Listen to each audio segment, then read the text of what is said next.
به تبارک الله.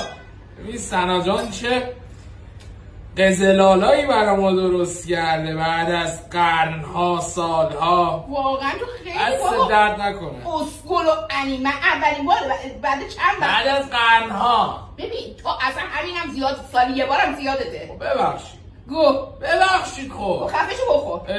معذرت میکنم، این چه کاری آخه؟ تعریف میکنی ناراحت میشی. بابا خفشو بخور. باشه بابا میخورم. ببینم حالا چجوری شده. چرا اینطوری میخوری؟ مگه داری تو کین دشمنت میکنی؟ همش مال خودته. این ننه دیگه گشنمه. این یعنی چی؟ خیلی خوشمزه شده داره؟ آره ماهی پلو خیلی خوشمزه. نه بابا به خاطر سیلدوشی زیتونی خودم خریدم دارم میکنم.